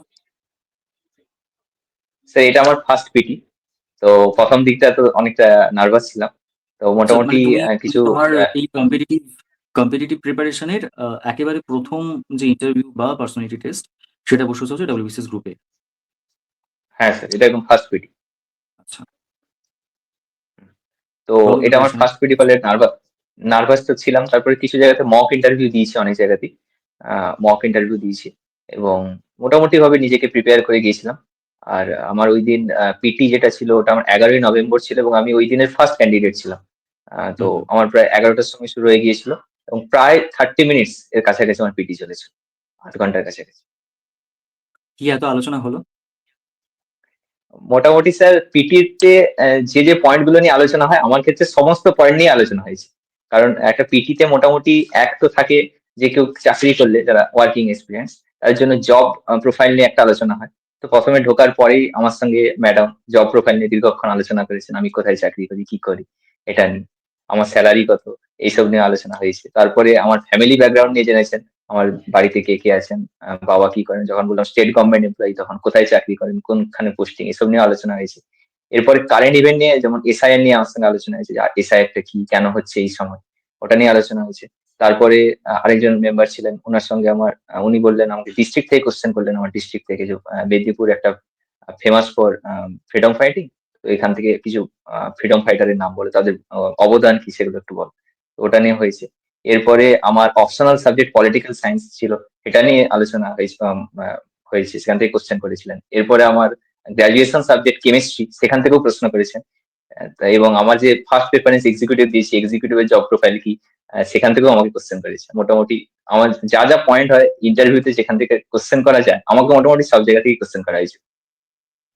মানে ইন্টারভিউর জন্য যেভাবে প্রিপারেশন করে গেছো, সবাই যেভাবে প্রিপারেশন করেছে সেটা পুরোপুরি কাজে লেগে গেছে। হ্যাঁ, আমার জন্য সমস্ত জায়গা থেকেই প্রশ্ন হয়েছে কম বেশি। আচ্ছা, বোর্ড খুব কর্ডিয়াল ছিল। হ্যাঁ, বোর্ড খুব কর্ডিয়াল ছিল, এবং ফার্স্ট আমি ওই দিনের ফার্স্ট ক্যান্ডিডেট ছিলাম, সেজন্য ওনারা একেবারে মানে একেবারে কর্ডিয়াল মোডে আমার সঙ্গে কথা বলেছেন, বা যেগুলো পুরোপুরি একদম ডিসকাশনটা একেবারে ওইভাবেই চলেছে। আচ্ছা, তারপরে তো তোমার ডব্লিউবিসিএস গ্রুপ ডির ইন্টারভিউ ছিল 2022-এ, সেটা তো তুমি অ্যাপিয়ার করোনি, না, স্কিপ করেছি ওটা। স্কিপ করেছো। তাহলে জিজ্ঞাসা করা যেত দুটোর মধ্যে ডিফারেন্সটি কিরকম বুঝেছো? আচ্ছা, আহ যাই হোক, এটা এটা যে স্কিপ করেছো, আম আমি মাঝখানে একটু দুটো কথা বলি। আমাদের এই যে চাকরির ক্ষেত্র এতটাই ছোট, মানে যত দিন যাচ্ছে তত সংকীর্ণ হয়ে যাচ্ছে। সেখানে চাকরির পরিসর, সেই সুযোগের যে পরিসর সেটা ক্রমশ কমছে, এবং আমাদের স্টেটের ক্ষেত্রে তো অবশ্যই। তো সেখানে দাঁড়িয়ে অনেককেই দেখা যায় যে শুধুমাত্র নামের পাশে ২-৪ টে ট্যাগ এড করবে বলে, অমুক চাকরি পেয়েছি, তমুক চাকরি পেয়েছি, এরকম বেশ কয়েকটা ট্যাগ এড করবে বলে তারা আ যেগুলো করবে না হয়তো সেটার জন্য তারা appear করছে। তো এটা ভীষণ সাধু বাঁধার হয়ে একটা কাজ, যে তুমি জানো যে তোমার তোমার প্রায়োরিটি ইস ভেরি ক্লিয়ার যে আমি এই চাকরিটা করব না। আমি যেহেতু একটা জায়গায় সেন্ট্রাল গভর্নমেন্টে চাকরি করছি লেভেল 5 এ, সুতরাং আমি ডব্লিউবিসিএস গ্রুপ ডির জন্য এই মুহূর্তে আর যাব না। সেজন্য পিটিটাকে স্কিপ করা। এটা ওয়াস আ ভেরি গুড ডিসিশন, এবং সেটার জন্য কুর্নিশ জানাই প্রত্যেক অ্যাসপিরেন্ট এর তরফ থেকে। আচ্ছা, এরপরে আসি হচ্ছে পিটির বিষয়টাতে গেল অপশনাল। যাদের ক্ষেত্রে ধরো পলিটিক্যাল সায়েন্স অপশনাল আছে, এই বিষয়ে যেহেতু আমি একেবারেই বিন্দুমাত্র কিছু জানি না, সুতরাং কিভাবে কোয়েশ্চেন ফ্রেম করতে হবে এই অপশনাল এর বিষয়, পলিটিক্যাল সায়েন্স এর বিষয় সেটাও আমি জানি না। তুমি একটু তোমার তরফ থেকে যারা ধরো পলিটিক্যাল সায়েন্স অপশনাল নিয়েছে বা নেবে বলে ভাবছে, আ তাদেরকে একটুখানি তুমি কিছু বলো। যে কিভাবে তারা প্রিপারেশন করতে পারে, কিভাবে কোন পথে করলে ভালো হয়? স্যার প্রথমত বলি, একটা প্রত্যেকের মধ্যে ডাউট থাকে যে অপশনালটা বোধহয় ইংলিশে লিখলে ভালো, কিন্তু আমি বাংলাতেই পড়েছি, বাংলাতেই লিখেছি, আমি ইংলিশে লিখি। এটা প্রথম বিষয়। দ্বিতীয় বিষয় স্যার, পলিটিক্যাল সায়েন্স অপশনালে দুটো পেপার, পেপার 1, পেপার 2। পেপার 1 এ থাকে, একটা থাকে পলিটিক্যাল থটস, এটা কোর পলিটিক্যাল সায়েন্সের সাবজেক্ট, মানে আমরা যারা বাইরে থেকে অন্য জায়গা থেকে এসে পলিটিক্যাল সায়েন্স সাবজেক্টটাকে পড়ছি নতুন ভাবে, আমাদের জন্য এই জায়গাটা কিন্তু একটু চ্যালেঞ্জিং। পলিটিক্যাল থটস এর যে জায়গাটা, এর মধ্যে Indian political thoughts, western political thoughts থাকে, এটা একটা চ্যালেঞ্জিং জিনিস।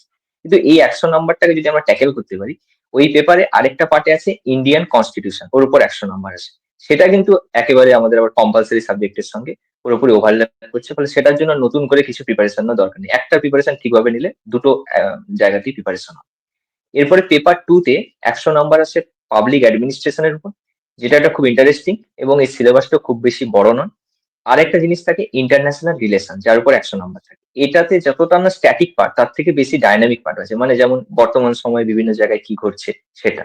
তো এর জন্য কারেন্ট অ্যাফেয়ার্সটা যদি ঠিকঠাক ভাবে রেডি করা যায়, যেটা ডেসক্রিপটিভ মোডে, তাহলে এইটারও ঠিকঠাক ভাবে প্রিপারেশন হবে। মানে পলিটিক্যাল সায়েন্সে যে 400 নম্বর আছে, এর মধ্যে 100 নম্বরটা একটু যেটা রেডি করাটা টাফ, যারা নন পলিটিক্যাল সায়েন্স ব্যাকগ্রাউন্ড থেকে এসছে তাদের জন্য। কিন্তু বাকি 300 নম্বর আমার মনে হয় রেডি করাই যায়, ভালোভাবেই রেডি করা যায়। তাহলে তুমি গোটা অপশনাল পেপারটা বাংলায় লিখেছো, বাংলায় পড়াশোনা করেছো, বাংলায় হ্যাঁ, লিখেছো। হ্যাঁ, সুতরাং এই যে মিথটা বাজারে চলে যে বাংলায় লিখলে কম নম্বর পাওয়া যায়, সেই হুম, মিথটা আদতে একটা মিথ্যা। এটা বহুবার প্রমাণিত হয়েছে।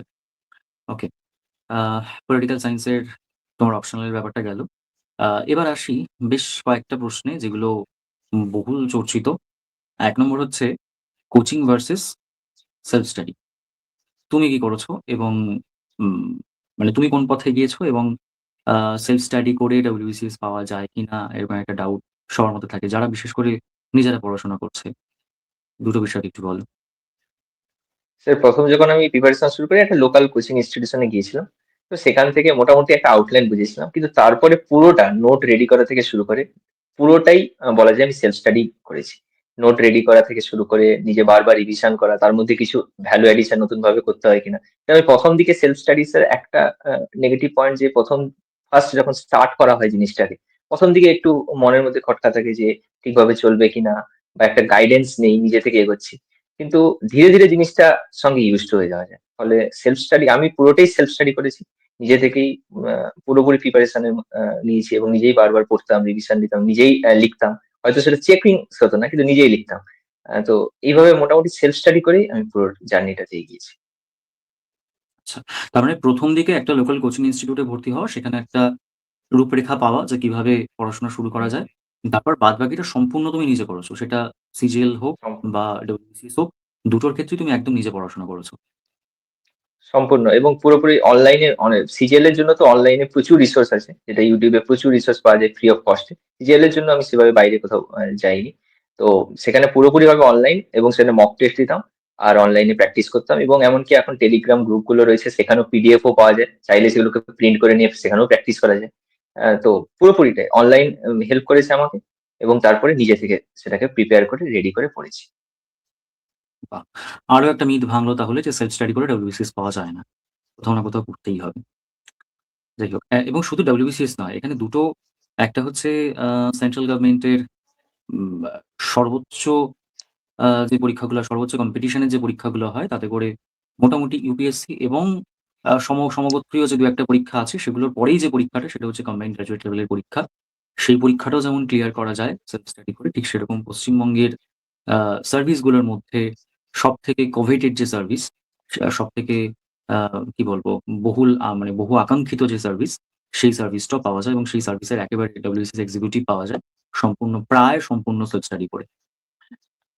সুতরাং এটা অ্যাকচুয়ালি যারা শুরু করছে বা যারা সেলফ স্টাডি করছে, অনেকেই সেলফ স্টাডি করতে, করতে একটা পয়েন্টে গিয়ে, বিশেষ করে যখন একেবারে সাফল্য ছোঁয়ার পর্যায়ে পৌঁছে গিয়ে কোনো হয়তো একদম মানে কয়েক বিন্দুর জন্য পিছিয়ে আসতে হয় বা কয়েক বিন্দুর জন্য হয়তো সেই চূড়ায় পৌঁছানো হয় না। তাদের মনে কোথাও একটা ডাউট অ্যারাইজ করে। যে তাহলে হয়তো আমি নিজে পড়ছি বলেই বোধহয় ভুল হচ্ছে। কোনো ইনস্টিটিউশনে পড়লে হয়তো ঠিক হতো। কোনো বড় ইনস্টিটিউশনে বা ছোট বা মাঝারি মাপের কোনো ইনস্টিটিউশনে পড়লে হয়তো ঠিক হতো। তাদের জন্য হয়তো এটা একটা কনফিডেন্স হিসেবে কাজ করবে। কনফিডেন্স তারা হয়তো খানিকটা গেইন করবে যে শুধু আমরা একা নই। আমাদের মতো এরকম আরো অনেকে আছে যারা সেলফ স্টাডি করে WBCS পাচ্ছে এবং WBCS এক্সিকিউটিভ পাচ্ছে এবং সেখানে ১ম ১০ এর মধ্যে থাকছে, সবথেকে বড় কথা। আচ্ছা, তুমি সোশ্যাল মিডিয়ায় আছো কোনো? সোশ্যাল মিডিয়া ইউজ করতে পড়াশোনার সময়? না, পড়াশোনার সময় করিনি। কিন্তু চাকরিতে জয়েন করার পরে তারপরে সোশ্যাল মিডিয়াতে এসেছি। সোশ্যাল মিডিয়া বলতে আমার শুধুমাত্র হোয়াটসঅ্যাপ ছিল। এছাড়া বাকি কোথাও অ্যাকাউন্ট ছিল না। এখন আছে এখন। আচ্ছা। যখন পড়াশোনা করেছো সে সময় টিউশন পড়াতে বা এরকম কিছুর সাথে যুক্ত ছিলে? না সারাদিন পড়াশোনা? না স্যার, এই ব্যাপারে আমি অনেকটা ফরচুনেট বলতে পারেন। আমার ফ্যামিলির দিক থেকে পুরোপুরি ফুল সাপোর্ট ছিল। নিজেকে মানে এই একটা থাকে না পকেট মানির জন্য টিউশন পড়াতে, ব্যাপারটা অনেকেই থাকে। কিন্তু আমার ওই ব্যাপারটা একেবারেই ছিল না। মোটামুটি ভাবে সারাদিনে পড়াশুনো, পড়াশোনা, পড়াশোনা এর মধ্যেই থাকতাম। বাকি টুকটাক কিছু ছোটখাটো আ যেগুলো দৈনন্দিন কাজ সেগুলো বাদ দিলে পরে পড়াশোনার মধ্যেই পুরোপুরি ইনভলভ থাকতাম। আচ্ছা। সারাদিনের মোটামুটি ধরো তোমার যা পড়াশোনার সময়, আমি জিজ্ঞাসা করছি না যে দিনে কত ঘন্টা পড়তে তারপর সেটা নিয়ে থাম্বনেইল করব, সেরকম ব্যাপার নয়। আমি জাস্ট এই কারণে জিজ্ঞাসা করছি সারাদিনে তুমি যতটা সময় পড়াশোনা করেছো, সেটা ২ ঘন্টা হোক, ৪ ঘন্টা হোক, ১৬ ঘন্টা হোক বা ২৪ ঘন্টা হোক। তুমি কিভাবে তোমার যে সাবজেক্ট গুলো WBCS এ তো সব মিলিয়ে যদি আমরা ধরি অপশনাল থেকে শুরু করে বাংলা, ইংরেজি, জিএস, ম্যাথ ইত্যাদি সমস্ত কিছু ধরে মোটামুটি ১৮-২০ টা সাবজেক্ট আমাদের পড়তে হয়। তুমি কিভাবে ডিভাইড করতে এই পুরো ব্যাপারগুলোকে? প্ল্যানটা কিরকম ছিল? স্যার, আমার তো মোটামুটি সারাদিনই সময় থাকতো পড়াশোনার জন্য। মানে অন্য কোনো কাজ খুব একটা ছিল না। তো সেক্ষেত্রে সকালে উঠে আমি যেটা সবসময় ট্রাই করতাম, একটা নিউজ পেপার সকালে উঠে পড়তাম। আর তার সঙ্গে ইংলিশটা আমি সকালে পড়ার চেষ্টা করতাম। স্পেশালি ভোকাবুলারি গুলো। কারণ এটা আমার মনে হয় যে সকালে একটু ফ্রেশ মাইন্ডে ভোকাবুলারি গুলোকে বারবার রিভিশন করলে এটা ভালো মনে থাকে। তো সকালটাতে আমি ম্যাক্সিমাম সময় পেপার, তারপরে ইংলিশটাই পড়তাম ম্যাক্সিমাম সময়। এরপরে ধরুন দিনের বিভিন্ন সময় অন্যান্য যে জিএস পেপার গুলো আছে সেগুলো পড়তাম। রাতের দিকটাতে আমি অঙ্ক করতাম। কারণ রাতের দিকটাতে ওই অনলাইনে কিছু ক্লাস, যেটা ধরুন অঙ্কে আটকে গেল যে ব্যাপারটা বা যে চ্যাপ্টারটা আটকে গেল, সেখানে অনলাইনে কিছু ভিডিও দেখতাম। তারপর সেটার উপর প্র্যাকটিস করতাম। রাতের দিকটাতে আমি অঙ্কের জন্য মোটামুটি ফিক্সড রাখতাম। এটা মোটামুটি ছিল যে ডেইলি ইংলিশ আর ম্যাথ এটা মোটামুটি থাকতই। বাকি জিএস পেপার গুলো রোটেশনাল ওয়াইজ এ পড়তাম। আর অপশনাল পেপারটাকে মূলত আমি দুপুরের দিক করে অপশনাল পেপারটা পড়তাম। আর অপশনাল এর জন্য আ অ্যা একটা সময় পরে ঠিক মেন্সের ৩ মাস ৪ মাস আগে থেকে রেগুলার বেসিস অপশনালটাকে পড়তাম। আর অপশনাল গুলোকে লিখতাম। যাতে করে ওই মানে পরীক্ষা হলে একটা ব্যাপার থাকে না? যে ওই সময়ের মধ্যে লেখার ব্যাপারটা, ওইটা যাতে করে ইয়ে হয়। তার আগে যে খুব বেশি অপশনাল লিখতাম সেটা না। কিন্তু পরীক্ষার ঠিক আগে প্রচুর লিখতাম অপশনালটা। আচ্ছা, ২৭শে জানুয়ারি রেজাল্টটা বেরোনোর পরে মোটামুটি কতটা চেঞ্জ হলো সবকিছু? স্যার, যেদিন রেজাল্টটা বেরোয় ওইদিন তো আমি অফিসে ছিলাম। তো মোটামুটি তখন লাঞ্চ থেকে ফিরেছি, মোবাইলটা হাতে নিয়েছি। তখন দেখলাম রেজাল্ট আউট হয়ে গেছে এবং পিডিএফটা খোলার পরেই ১ম পেজে আমার নাম আছে। এটা দেখে তো খুবই ভালো লাগলো এবং তারপরে আমি ১ম এ বাবা-মাকে ফোন করেছি। তারপরে ঐদিন কলকাতা থেকে ডাইরেক্ট বাড়ি চলে এসেছি। বাড়িতে এসেও আ অনেক লোকজন এসেছেন দেখা করতে। মানে একটা আলাদাই অনুভূতি।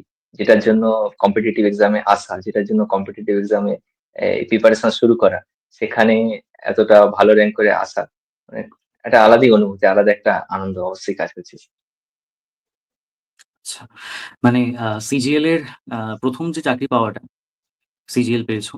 সেই চাকরি পাওয়ার দিনের সাথে এই দিনের তার মানে এটা বড়সড় তফাৎ রয়েছে। হ্যাঁ, স্যার, কিছুটা তফাৎ রয়েছে। যদিও সেটা ১ম চাকরির একটা আলাদা অনুভূতি থাকে।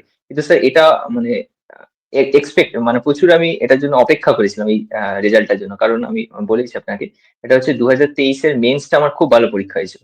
আমার এমসিকিউ তে অনেকটাই নাম্বার ছিল, প্রায় ৬১০ এর কাছাকাছি। আমার অপশনালও মানে প্রায় ৪০০ নাম্বারে আমি লিখেছিলাম। অপশন এছাড়াও কম্পালসরি যে বাংলা, ইংরেজি সেটাও ভালো হয়েছিল। ফলে এইটার উপর এক্সপেকটেশনটা অনেক হাই ছিল। যেটা ২২ এ আমার ছিল না অতটা হাই।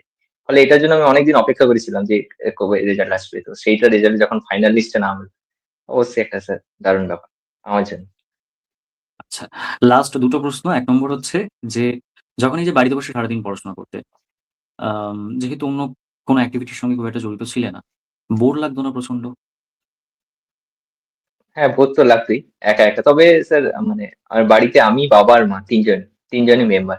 ফলে এটা বলতে পারেন এক প্রকার মানে অভ্যাসের মধ্যেই চলে এসেছিল জিনিসটা। ছোট থেকেই তো এইভাবে এই মানে এই পরিবেশেই মানুষ। মোটামুটি অভ্যাসের মধ্যে চলে এসেছে। তবে মাঝে মাঝে আমি ব্রেক নিয়ে পড়তাম আরকি। মানে একটানা কখনো পড়তে পারতাম না। একটানা যে ৪ ঘন্টা ৫ ঘন্টা এভাবে পড়তাম না। ১-১.৫ ঘন্টা ২ ঘন্টা পড়ার পরে কোনো একটা ব্রেক নিতাম। গল্প হতে পারে বা মোবাইল হতে পারে, যেকোনোভাবে। যেকোনো ব্রেক নিতাম। ব্রেক নেওয়ার পর আবার পড়তাম। এরকমভাবে চলত। যখন পরপর ২ বার সিজিএল এ ব্যর্থতা এলো, মন খারাপের পরিস্থিতি নিশ্চয়ই আসতো মাঝে মধ্যে পড়াশোনা করার সময়? স্যার ২২ এর যে সিরিয়ালটা ছিল এটা আমি এক্সপেকটেশনই করিনি। মানে যেটার জন্য প্রিপারেশন নিইনি সেটার জন্য আমার এক্সপেকটেশনটা আসবে কি করে? ২২ এর সিরিয়ালটাতে তো আমার কোনো উইথআউট প্রিপারেশন পরীক্ষা দিচ্ছি। ফলে ওখানে মন খারাপের কোনো জায়গাও ছিল না। কারণ আমি নিজের থেকেই স্যাটিসফাই ছিলাম। কিন্তু ২৩ এর যে সিরিয়ালটা ছিল এটা কিন্তু অনেক প্রিপারেশন নিয়ে দিয়েছিলাম এবং অনেকটাই কাছাকাছি গিয়েছিলাম। মানে ১৪৬-৪৭ এরকম একটা মার্কস ছিল আমার। ১৫১ এর মতো কাট অফ গিয়েছিল। ওখানে তো একটা মন খারাপ কাজ করেছিল। তারপরে ওইটাকে মোটামুটি কিছুদিন পরে কাটিয়ে উঠে আরো প্র্যাকটিসটা সিজিএল এরটা আরো বাড়ালাম। আরো মক টেস্ট বেশি করে দিলাম। এইভাবে পরের দিকে দেখলাম যে ঠিকঠাক নাম্বার এসছে এবং পাসও করেছি। আচ্ছা। আর একদম লাস্ট যেটা প্রশ্ন সেটা হচ্ছে আমাদের যারা WBCS অ্যাসপিরেন্ট বিশেষ করে কেননা এই যে ১ ঘন্টা দীর্ঘ একটা ইন্টারভিউ এটা যারা WBCS অ্যাসপিরেন্ট তারা ছাড়া কেউ খুব একটা দেখবে না। যদি কেউ দেখে সেটা হয়তো তাদের ইন্টারেস্টের জায়গা কিন্তু খুব একটা কেউ দেখবে না। যারা WBCS অ্যাসপিরেন্ট তারাই দেখবে। সুতরাং আমি শুধু WBCS অ্যাসপিরেন্টদের জন্যই বলব যে তাদের জন্য তাদের প্রিপারেশন ফেজে মনে রাখার মতো বা প্রিপারেশন ফেজে কিছু আ ইউনিক জিনিস বা স্ট্র্যাটেজি যেটা এপ্লাই করলে হয়তো তাদের খানিকটা উপকার হবে। এরকম কিছু সাজেশন বা কোনো আ উম উৎসাহবর্ধক কিছু মন্তব্য তোমার তরফ থেকে তাদের জন্য, সেই ভাই-বোনদের জন্য বা দাদা-দিদিদের জন্য। স্যার WBCS একটা এই পরীক্ষাটা একটা লম্বা প্রসেস। এর জন্য প্রথমত যেটা করতে হবে সেটা হচ্ছে ধৈর্য রাখতে হবে। মাঝে পড়ার মাঝখানে শুরু করে দিয়ে ছেড়ে দিলে, হাল ছেড়ে দিলে হবে না। হয়তো ব্যর্থতা আসবে মাঝখানে। কিন্তু মাঝখানে এই ধৈর্যটা ধরে পড়াশোনাটাকে চালিয়ে যেতে হবে। মাঝখানে কোনো ব্রেক দেওয়া যাবে না। এটাই আমি বলব। আর রেগুলার বেসিস এ পড়তে হবে। মোটামুটি টার্গেট রাখতে হবে সপ্তাহে মোটামুটি প্রত্যেক দিনই পড়তে বসা। মানে রেগুলারিটি যেন মেইনটেইন হয়। এটা মেইনটেইন করা আমার মনে হয় খুব জরুরি WBCS এর জন্য। যে একদিনে খুব বেশি পড়ে নিলাম সেটার থেকে যদি প্রত্যেকটা দিন আমি একটা রেগুলার সময়ে পড়ি, একটা সময় মেইনটেইন করি, আমার মনে হয় সেটা অনেক বেশি বেনিফিশিয়াল হবে WBCS এর মতো এই ফিল্ডে। ওকে। দীর্ঘ আলোচনা হলো আমাদের এবং আমরা আশা করছি খুব শিগগির আমরা একজন চার্মিং ভিডিও পেতে চলেছি আমাদের আ পার্থ থ্যাংক ইউ। এবং আ থ্যাংক ইউ এতটা সময় দেওয়ার জন্য। এত সুন্দর করে সবকিছু সবাইকে এক্সপ্লেইন করার জন্য। তোমার তোমার থ্যাংক ভবিষ্যৎ ইউ, তুমি থ্যাংক ইউ স্যার। চাকরি অলরেডি করছো। কিন্তু ভবিষ্যৎ চাকরি জীবনের জন্য যেটা একটা বড় দায়িত্ব, একটা গুরু দায়িত্ব কাঁধে আসতে চলেছে। অ্যাডমিনিস্ট্রেশনের অন্যতম গুরুত্বপূর্ণ পদে অ্যাডমিনিস্ট্রেশনের যারা পিলার, যারা স্তম্ভ সেরকম একটা জায়গায় যেতে চলেছ। সেটার জন্য অনেক শুভকামনা রইল। আশা করি তুমি যেখানে যাবে, যেখানে পোস্টিং পাবে, আ যেখানে পোস্টিং পাবে সব জায়গাতেই তোমার কিছু একটা ছাপ রেখে যেতে পারবে। ধন্যবাদ স্যার। ধন্যবাদ।